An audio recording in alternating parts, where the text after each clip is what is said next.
عزو سلامتنا تقبلوا فنونا بمكتال شكو بزغركم تعزتنا كمي توعلون لومي ربع شان سستن ميزيا فركم عالتن فرقان استدالوا هاقراونا زيناتات حيزلكم قريبا لكم نمكتالكم بغبر زعدم صغاتكم تصنح ميكايل حرقو فلماقن بكأنت وتاتو أفلم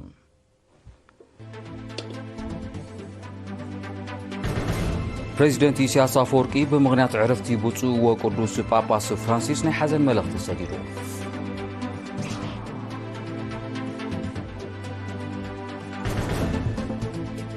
وداب منسيات تقدفا بأوروبا مبل عصرتو شعرتو وعلو بجرمنا كايدو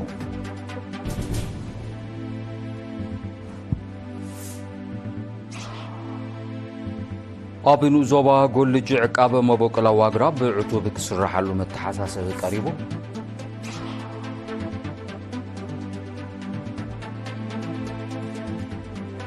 أب زيناتات وطاي سعود عرب هندنا بكل التاوزن دنان زوبا ومعبالتات نزوتو كوري زيتا أكايدا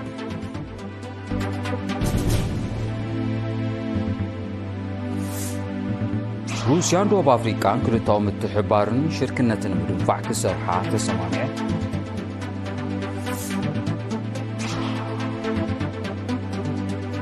أمريكا بالعلي كاب هاجرا دوبا مراقي سيازات وصلاتات صحاو ساعات كساب سستشن 590 حدا ميتاي توسخ قرص كم توصل أفريقيا زرزر زينا بريزيدنت إسياس أفورقي بمغنيات عرفتي بوتسو وقدوس باباس فرانسيس نابت صحفي فاتيكان كاردينال بيترول بورلين ناي حزن ملغت السديدوم بريزيدنت إسياس باسم حزبن منغستن إيرترا كومون بسموا بسردو ملغتي بعرفت نايتوم ناقول سبقاونت بفولي دمانتهم زتهمش وقنات عالم محبرا فتحين منقاس ملو هيوتهم زوفيو بوتسو وقدوس باباس فرانسيس عميق حزن كم تسمعوا قريتهم بريزيدنت إسياس عيبو أبزي كبيرنا حزن أقاتامي نكاردينالات كهناتن نملا مؤمنا روماويت كاثوليكاويت بيت كريستيان عالمن صنعات تمنيهم مبل كلتميتن سوسان شدشان رئيس روماويت كاثوليكاويت بيت كريستيان عالم كوينوم كغلغلو صنعو بوتسو قدوس باباس فرانسيس بيسان حد ميازيوم اب مبل 88 عامت عدميوم بحمام عرفوهم نابل كالزيناب سنسقرم أتينا يزولنا مدرخ وتصيد حال مختنا سلازغونا وداب منسيات قدف آب إيروبا نزي بزاقول الاحتماع مبل عصوتو شعات وعلو آب جرمانك عن علوم كاتو تازبت حانا تحسدو ملكع تصاب تواهدو له قرى مسكال قرش جير كأوروبي مبل عسرت تشعات وعلا وداب منسيات حزباو جنبار لديمقراطية فتحن أب أوروبا أتكرو إيرترا أب عوت مختة استسرت المعات بالزبل تيما كاب عسر شوعتك 7 حد ميازيا أب فرانكفورت الجرمن تخايدو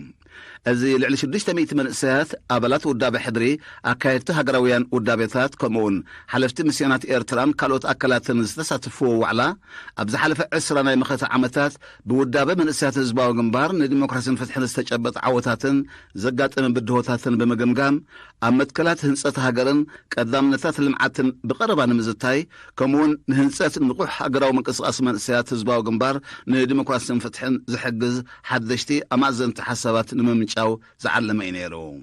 ناي كبر عدوم أمباسادر إيرترا أب ريبابليك إيطاليا أتو فسها سيان بيتروس السندائيت كوميتي وعلن أبو أمبر ودابة من سيات حزباو جنبار نديمقراطية فتحن أوروبان أبزس معو وقال ودابة من سيات حزباو جنبار نديمقراطية فتحن من سيات بموداب هاجراو كبرتات المسرات أن مخص قاسن بتحده هاجراو مدبات المعواد ما بتخلق قبرت صنح أبر كتب متكاس أتينا زلنا مدرخ زحية لودابة نقحاتن زحاتن سلازخونه أبز مدايزي بعتب كسرح كم زد اللي أجنزيبام أمباسادر فسهاتيان بيترس بتوسخي مبل عسرت تشعته وعلى ودابة من سيات حزباو جنبار نديمقراطية فتحن أب أزيو تأفافي على ما وكنتاتن مدرخ لوطي على مسرعات المكيادو أقداسنة عزوز مخان بمتكاس زخونة بدهوتات المقطام زخيل بقعتن دلونة انتهاني صدو مهلاو لعل فنان زهب كم زخونة أغنزيبو أبتا قطامي من قصاص من السيات حزباو جنبار نديمقراطية فتحن أوروبا شادي شاي قباية بمقنع نخلط عمت التقلقل حداش أكايرت أكال كمرت انكالو بخيلاتات موياويان أسلم هرثات توحيبو أما وداتا مبل عسرت تشعات وعلى ودابة من السيات حزباو جنبار نديمقراطية فتحن آب أوروبا أقدستو سانتات لبواتات أم حلاليفو أبنو زوبا قول جزركب مبوكلا واقراب نمعقاب نمسسان حورة الصباح في الشحر الصوتون كواسوتون دما بفلاي كابزي حلف النتاط وقبرات كحيوبو متحساسة بقريبهم መቦቆላዊ ሃብቲ ገረብ ብብዝሒ ዝርከቦኑ ዞባ ጎልጅ ክረምታውን መስናውን ሕርሻ ዝካየደሉን ጓሶት ብብዝሒ ዝንቀሳቐሱሉን ብምዃኑ ቀጻሊ ብርሰት ኣግራብ ከም ዝረኣዩ ዝሓበሩ ወሃብቲ ሪቶ ኣብ ሕርሻን መጓስን ዝነጥፉ ዜጋታት ኣገዳስነት ዕቃበ መቦቆላዊ ኣግራብ ብግቡእ ተገንዚቦም ተግባራቶም ደው ከብሉ ተማሕፂኖም ብምውሃድ ሚኒስትሪ ሕርሻን ነበርትን ዝተተኽለ ኣግራብ ወታው ጽልዋ ፈጢሩ ከም ዘሎ ብምጥቃስ ድማ ነበርቲ ነቲ ፍሉይ ቦታ ናይ ምዕቃብ ተወግሶ ብምውሳድ ነቲ ምንጭ ዘርኢ መቦቆላዊ ገረብ ገረድ ኮይኑ ዝርከብ ስፍራ ከውሕስዎ ተላቢዖም ወኪል በዓል ስልጣን ኣግራብን እንስሳ ዘገዳምን መንእሰይ ሁመድ ሓመድ ብወገኑ ኣብ ከባቢኦም ሓጀር ዝርከብ ዓበይቲ ኣግራብ ገረድ ናብ ካልእ ከባቢታት ንኽሰፍሕ ፃዕርታት ይካየድ ከም ዘሎ ብምጥቃስ ጓሶትን ሓርሶትን ካብዚ ሓላፍነታዊ ብርሰት ክቕጠቡ ፀዊዑ ኣማሓዳሪኑ ዞባ ፍዓበታቶ ኣሕመድ መሓመድ ኑር ረጀብ ብ1819 መያዝያ ናብ ማሓደርትን ኣካየዲ ስራሕን ምምሕዳራት ከባቢ ከምኡውን ሽማግለታት ዕርቂ ብዛዕባ ሓደስቲ መደባት ስራሕን ተረኦም ኣብ ትግባሪኦምን መብርሂ ሂቦም ኣብ ዝሓለፈ ወርሒ ኣብ ዝተኻየደ ምርጫ ማሓደርትን ኣካየድቲ ስራሕን ዝተራየ ዕዙዝ ተሳትፎ ህዝቢ ዘመጎሰ ኣቶ ኣሕመድ ዝተመልፁ ኣሰርቶም ኣብ ዝሓለፈ 3 ዓመታት ኣድማዕ ስራሕ ዘሰላሰሉ ብምስዓብ ህዝቦም ብግቡእ ወዲቦም ዝተወጠነ መደባት ብሓፈሻ ምዕቃብ ማይን ሓመድን ፅሬት ኣከባቢ ጉዳይ ትምህርቲ ከምኡውን ምክልኻል ብርሰት ኣግራብን ምትካል ሓድሽ ፈልስሳትን ንምዕዋት ብልዑል ንቕሓት ክነጥፉ ፀዊዑ ኣብታ ኣጋጣሚ ንስልጣንን ዕማማትን ሽማግለታት ዕርቂ ዝምልከት መብርሂ ከም ተዋህበ ወኪል ኤሪና ሓቢሮም ተሳተፍቲ ብወገኖም ዕድሚኡ ንትምህርቲ ዝኣኸለ ቆልዓ ናብ ማእዲ ትምህርቲ ንክልኣኽ ዝግበር ጎስጓሳት ክሕይል ዋሕድን ብኩራትን መምሃራን ክፍታሕ የቕሬቷ ፍታሕ ክናድየሉ ፈልስታት ኣብ እዋኑ ክዕደልን ኣግራብ ዝሕሉ መተባብዒ ክግበረሎምን ከምኡውን ቁፅሪ ኣብ ንጥፈታት ማሕረስ ዝተዋፈራ ትራክተራት ክውስኽ ዝብል ርእቶታት ኣቕሪቦም ብኻልእ ወገን ኣካየዲ ስራሕ ንዞባ ፍዓበታቶ ገስገስ መስገበ ንዝተመርፁ ሓደስቲ ኣማሓደርትን ኣካየድቲ ስራሕን ኣብ ስርሖም ዝሕግዞም ስልጠና ሂቦም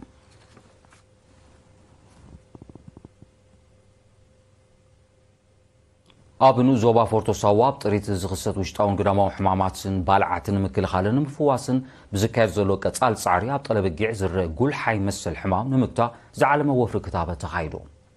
ኣብቲ ብደረጃኑ ዞባ ዝተወደበ ወፍሪ ኣብ መምሕዳራት ከባቢ ኮለንተባይ ዋካይ ሓውሲ ከተማ ፎርቶ ሞሎበር ተልኣይ ፈደዳብ ግርማይካ ተማራት ኣዲባራ ሆሚምን ዓሌትን 10 ሽሓት ጠለበጊዕ ከም ተኸትባ ተፀዋዒ ሓለዋ ጥዕና እንስሳ ኣቶ ዮሃንስ ኣቢደራ ሓቢሮም ፍሮማይን ጉልሓይን መሰል ሕማማት ኣብ ጠለበጊዕ ገኒኖም ዝረኣዩ ሕማማት ምዃኖም ብፍላይ ድማ ጉልሓይ መሰል ሓደገኛ ብምዃኑ ዕቱብ ክትትልን ስሩዕ ክታበትን ከም ዘድልዮ ዝጠቕሰ ኣቶ ዮሃንስ እቲ ወፍሪ ዕዉት ምንባሩ ገሊጾ ኣቶ ዮሃንስ ኣብ መወዳእታ ሓረሶት ብሓፈሻ ወነንቲ ጥሪት ድማ ብፍላይ ኣገዳስነት ክታበት ተረዲኦም ንዓወት ዝውጠን መደባት ክተሓባበሩ ኣተሓሳሲቦም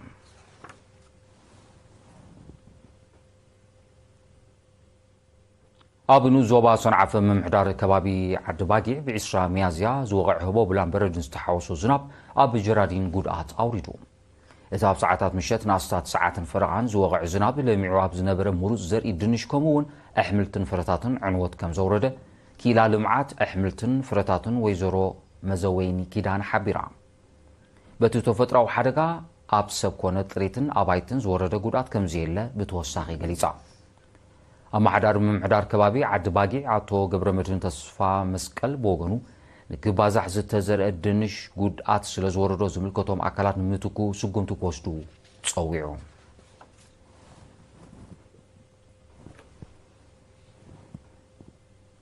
ዝስዕብ ዜናታት ወፃኢ ክኸውን ዝኸርኩም ተዓዘብትን ምክታልኩም ክትቀፅሉ ደግመ ብኽብሪ ዕድም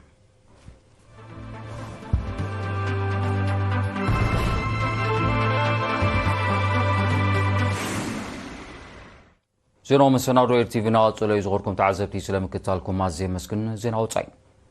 ወራስ ዓራት ስዑድ ዓረብ መሐመድ ቢን ሳልማንን ቀዳማይ ሚኒስትር ህንዲ ናሬንድራ ሞዲን ትማል 22 መያዝያ ኣብ ከተማ ጅዳ ተራኺቦም ኣብ ክልታዊ ዝምድናን ዞባዊ ምዕባለታትን ዘተኮረ ዘተ ኣካይዶም እቶም መራሕቲ ክልታዊ ዝምድናታት ብምግምጋም ኣብ ዝተፈላለዩ ዓውድታት ዝካየድ ምትሕባን ምድንፋዕን ምምዕባልን ዝሕግዝ መዳያት ከም ዝዳሰሱ ተቓሊሑ ብዘይካዚ ኣብ እዋናዊ ዞባውን ኣህጉራውን ምዕባለታት ከምኡውን ሰላምን ፀጥታን ንምርጋፅ ኣብ ዝተገብረ ሓበራዊ ፃዕርታት ተመያይጦም ድሕሪ ትዝርብ ክልቲኦም መራሕቲ ኣኼባ ቤት ምኽሪ ስትራቴጂካዊ ምሕዝነት ህንድን ስዑድ ዓረብን መሪሖም ቀዳማይ ሚኒስትር ህንዲ ናሬንድራ ሞዲ ናይ ክልተ መዓልታት ዑደት ንምፍጻም ትማል 22 ሚያዝያ ናብ ስዑድ ዓረብ እኳ እንተኣተወ ዕጡቓት ጉጅለታት ኣብ ዞባ ካሽሚር ኣብ ልዕሊ በጻሕቲ ዝፈጸሞ መጥቃዕቲ ዑደቱ ኣቋሪጹ ሎሚ ረቡዕ 23 ሚያዝያ ናብ ሃገሩ ከም ተመልሰ እዩ ዝሕበር ዘሎ ቀዳማይ ሚኒስትር ሞዲ ሃገሩ ኣብ ዝኣተወሉ ምስ ኣማኻሪ ሃገራዊ ድሕነት ኣጂቲ ዶቫል ሚኒስትር ጉዳያት ወጻኢ ሰምብራምኒያም ጃንግ ሽንካር ጸሓፊ ጉዳይ ወጻኢ ቪክራም ሚስርን ህጹጽ ኣኼባ ኣካይዶም በቲ መጥቃዕቲ ብውሑድ 25 በጻሕቲ ክቕተሉ ከለዉ ልዕሊ 17 ሰባት ከም ዝቆሰሉ ዝሓበሩ ሰመዚ ፖሊስ ዞባ ካሽሚር ቁጽሪ ሙታት ክዛይድ ከም ዝኽእል ኣሚቶም ኣለዉ እቲ መጥቃዕቲ ኣብ ውሽጢ 20 ዓመታት ኣብቲ ሃገር ካብ ዝተኻየደ እቲ ዝኸፈ ከም ዝኾነ እዩ ዝግለጽ ዘሎ ቀዳማይ ሚኒስትር ህንዲ ናሬንድራ ሞዲ ነቲ መጥቃዕቲ ብትሪ ብምኹናን ንስድራ ቤት ግድያት ጽንዓት ተመኒዮም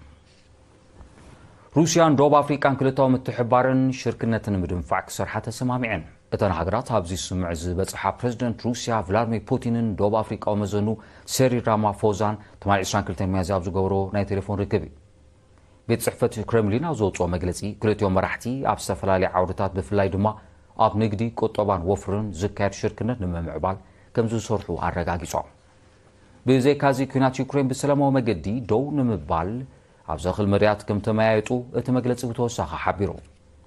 ፕረዚደንት ፑቲን ኩናት ዩክሬን ብሰላማዊ መገዲ ንምፍታሕ ብወገን ደቡብ ኣፍሪቃን ዘሎ ድልውነት ኣብ ግምት ብምእታው ሃገሩ ቀንዲ ጠንቂ ናይቲ ግጭት ክፍታሕን ጸጥታዊ ረብሓታታ ክረጋገጽን ከም ትደላ ነጺሮም ኣብታ ኣጋጣሚ ኣብ ዝተፈላለየ ጽፍሕታት ርክባት ክካየድ ኣብ ስምምዕ ተበጺሑ ምምሕዳር ፕረዚደንት ዶናልድ ትራምፕ ኣብ ልዕሊ ካብ ሃገራት ደቡባዊ ምብራቕ ኤስያ ናብ ኣሜሪካ ዝኣቱ ጽላታት ጸሓዊ ጸዓት ክሳብ 3521 ሚእታዊ ተወሳኺ ቀረጽ ከም ዝውስን ኣፍሊጡ እቲ ተወሳኺ ቀረጽ ካብ ማሌዝያ ካምቦድያ ታይላንድን ቪየትናምን ንዝኣቱ ፍርያት ጸሓዊ ጸዓት ዒላማ ዝገበረ እዩ ሚኒስትሪ ንግዲ ኣሜሪካ ዘውፅኦ ሓበሬታ ቅድሚ ሓደ ዓመት ጀሚሩ ብዝተኻየደ ምርመራታት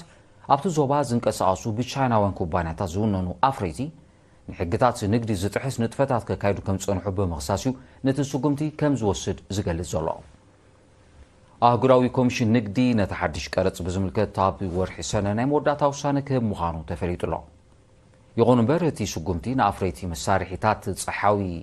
ጸዓት ኣሜሪካ ክሃስብ ከም ዝኽእል እዮም ኪላታት ዘጠንቅቑ ዘለዉ እተን ሃገራት ኣብ ዝሓለፈ ዓመታት 13 ቢልዮን ዶላር ዝግመት ፍርያት መሳርሒታት ጸሓዊ ጸዓት ናብ ኣሜሪካ ከም ዝለኣኻ ጸብጻባት ይሕብሩ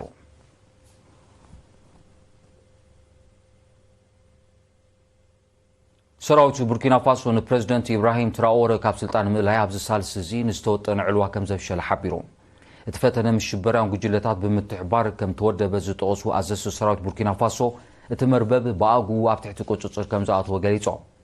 እቲ ውጥን ኢድ ግዳማዊ ሓይልታት ክህልዎ ከም ዝኽእል መንግስቲ ቡርኪና ፋሶ ስም ሃገር ይኹን ጉጅለ ከይጠቐሰ ኣሚቱ ኣሎ እቲ መደብ ዕልዋ ንምክያድ ጥራይ ዘይኮነ እወታዊ ገስካስ ንዘመዝግብ ዘሎ ቃልሲ ኣንጻር ሽበራ ንምብሻል ከም ዝኾነ እውን እቲ መንግስቲ ሓቢሩ ኣብ ሃገሩ ተዋፊሩ ንዝነበረ ሰራዊት ፈረንሳ ብምውፃእ ምስ ማልን ኒጀርን ወተሃደራዊ ልፍንቲ መስሪቱ ዘሎ መንግስቲ ቡርኪና ፋሶ ጸጥታ ንምውሓስ ሰፊሕ ወፍሪ የካይድ ከም ዘሎ እዩ ዝሕበር ሰለስቲአን ሃገራት ኣንጻር ሽበራ ዝቃለስ ልዕሊ 5,000 ኣባላት ዘለዎ ሓበራዊ ወተሃደራዊ ሓይሊ ኣብ ደዋተን ኣዋፊረ ምህላውን ዝፍለጡ እዮም ጸጥታ ዞባ ምዕራብ ኣፍሪቃ ብቐንዱኻ ዞባ ሳሕል ብሰንኪ ግዳማዊ ወተሃደራዊ ምትእትታው ኣንቆልቂሉ ምጽንሑ ጸብጻባት ይጠቕሱ ብጸቕጢ ኣሜሪካ ምስ ሃገሩ ዝጸንሐ ንግዳዊ ንጥፈታት ኣብ ልዕሊ ዝድርታ ሃገራት ስጉምቲ ከም ዝወስድ መንግስቲ ቻይና ኣጠንቂቑ እዚ ዝተሓበረ ፕረዚደንት ዶናልድ ትራምፕ መሻርክቲ ኣሜሪካ ንግዳዊ ዝምድናታትን ምስ ቻይና ክድርታ ጸቕጥን ምፍራሕን ይገብር ከም ዘሎ ድሕሪ ምቅልሑ እዩ መንግስቲ ቻይና ብዋጋ ረብሓታት ሃገሩ ክውሰድ ዝኽእል ግዳማዊ የቕሬታ መንግስቲ ቻይና ንረብሓታት ሃገሩ ዝጎሲ ዝኽእል ንግዳዊ ስጉምቲ ሰዓብናት ቀሊል ከም ዘይከውን እዩ ዘጠንቅቕ ዘሎ ኣቐዲሙ ኣብ ልዕሊ እታዊ ፍርያት ቻይና ናይ 145 ሚእታዊት ቀረጽ ዝወሰነ ፕረዚደንት ትራምፕ ምስ ቻይና ንግዳዊ ንጥፈታት ኣብ ልዕሊ ዘካየደ ሃገራት እገዳ ከም ዘጽድቕ እዩ ዝሕበር ዘሎ ቻይና እውን ተመጣጣኒ ናይ ወሰኽ ቀረጽ መልሰ ግብሪ ከም ዝወሰደ ዝጠቐሱ ጸብጻባት ንግዳዊ ምትፍናን ክልቲአን ሃገራት ዝኸፈ ኣንፈት ከም ዝሓዘ የረድኡ ቻይና ቀንዲ ንግዳዊ ስጋት ሃገሩ ምዃና ዝሕብር ፕረዚደንት ትራምፕ ዝለዓለ ጸቕጢ ይገብረላ ከም ዘሎ እዩ ዝግለጽ يغون برن كالوت هاجرات زحاسين قداون تفتات كم زي تختل تقلت تشاينا سجونتي بريزيدنت ترامب بوليتيكاو تولوخو كم زلو كتوكس تصني حلام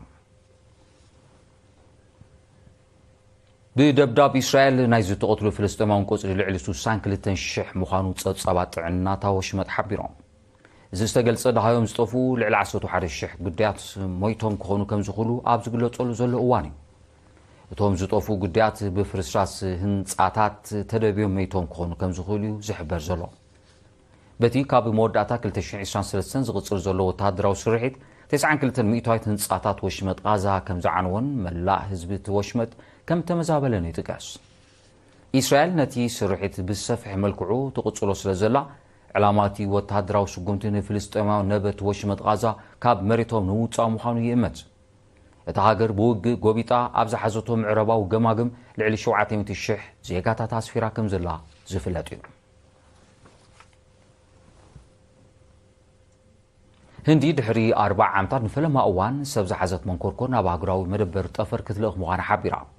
علامه زدح شحن 984 مجمر تاغيزي زتغبر تلوخو مقصلتا نايت تصلات طفر هندين ممعبالك كايت صنحنت فتات مخانو ماكل مرمر طفر تهاجر افريطو اتمدب زمت ورح غنبوت كم زكاد استقصت ماكل نتوسخ تلوخو بايتا كتاطح كم زخل اميتو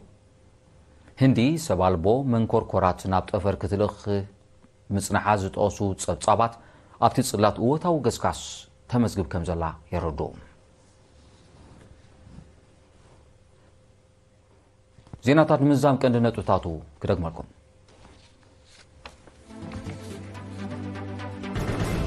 بريزيدنت إسياس أفورقي بمغنيات عرفتي بوصو وقدوس باباس فرانسيس ناي حزن ملخت سديرو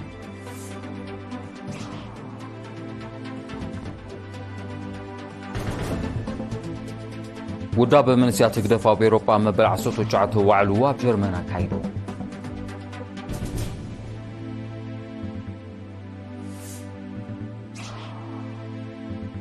أبنو زوبا قول لج عقابة مبوكلا واقرا بعتو كسرحلو متحساسة بقريبو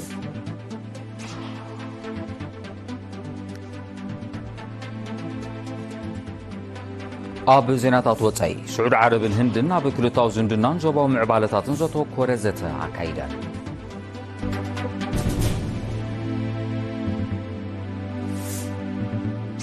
روسيان دوب أفريقيان كلتاو متحبارن شركنتن مدنفع كسرحا تسمامعن